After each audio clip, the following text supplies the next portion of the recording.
কম সময়ে ভেজিটেবল দিয়ে chilli egg বানিয়ে নিন। খুব স্বাস্থ্যকর রেসিপি। যারা সবজি খেতে পছন্দ করেন না তারাও খাবেন চেটেপুটে। নমস্কার বন্ধুরা, মাই সিম্পল লাইফস্টাইল ব্লগে স্বাগত জানাই। দেখে নেওয়া যাক রেসিপিটি। প্রথমে 4 টেবিল চামচ সাদা তেল দিয়ে দেবো। তেলটা ভালো করে গরম করে নেব আর কড়া গ্যাস স্প্রেড করে দেবো। তারপর দিয়ে দেবো 3টে ডিম ফাটিয়ে। ডিমটা দেওয়ার পরেই দিয়ে দেবো 1 চামচ নুন আর 1 চামচ গোলমরিচের গুঁড়ো। এরপর ডিমটাকে আমি ছোট ছোট কুচি করে ভেজে নেব, যেমন ভুজিয়া ডিমের পরে তেমন। এরপর দিয়ে দেবো 1 টেবিল চামচ টমেটো সস দিয়ে ভালো করে কুচিয়ে নাড়তে নাড়তে ভেজে নেব। ডিমটা যত ছোট ছোট আকারে ভেঙে ভাজা যায় ততখানি ভাজবো।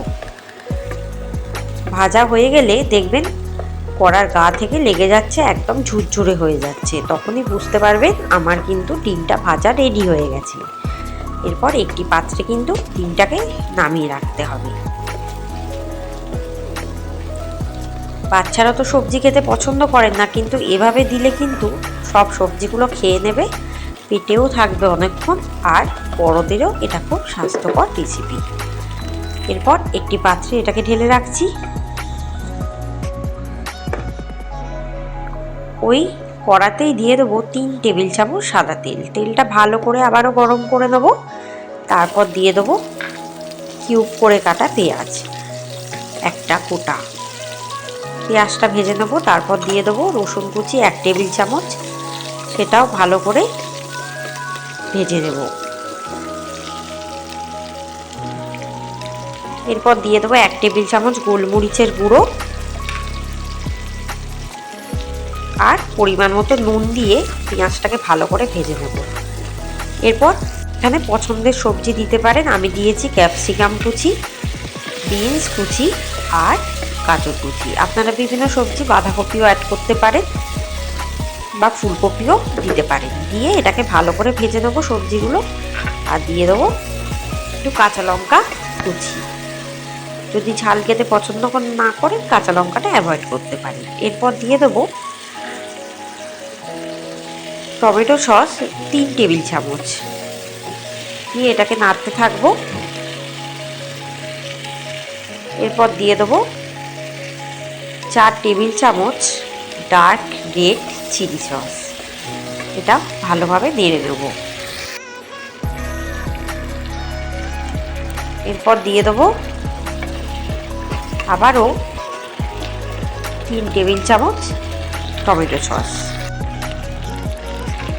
দিয়ে ভালো করে কষিয়ে নিয়েছি। এবার ডিমটা ঢেলে দেবো, দিয়ে এটাকে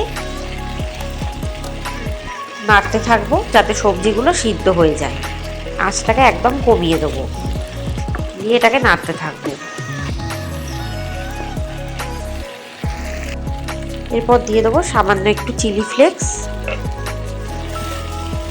দিয়ে আবার নাড়তে থাকবো। এটাকে নাড়তে নাড়তে সবজিগুলো বেশ সেদ্ধ হয়ে যাবে।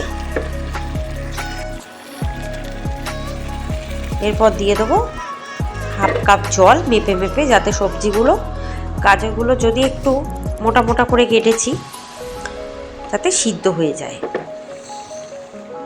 15 মিনিটের জন্য ঢাকা দিয়ে রাখবো। 15 মিনিট পর ঢাকাটা খুলবো। দেখুন গাজর কিন্তু প্রায় সেদ্ধ হয়ে গেছে, আর বাকি সবজিগুলোও কিন্তু বেশ মজে গেছে। আরও 5 মিনিটের জন্য ঢাকা দিয়ে রাখবো। 5 মিনিট পর ঢাকাটা খুলবো। দেখুন বেশ মাখা মাখা হয়ে এসছে আর জলটা শুকিয়ে গেছে, আর সবজিগুলো বেশ সেদ্ধ হয়ে গেছে।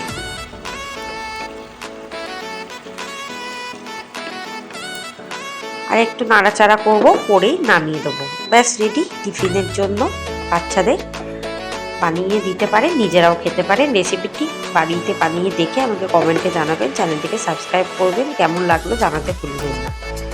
এটা কিন্তু বাচ্চাদের টিফিনেও দিতে পারেন, ভীষণ হেলদি। ধন্যবাদ।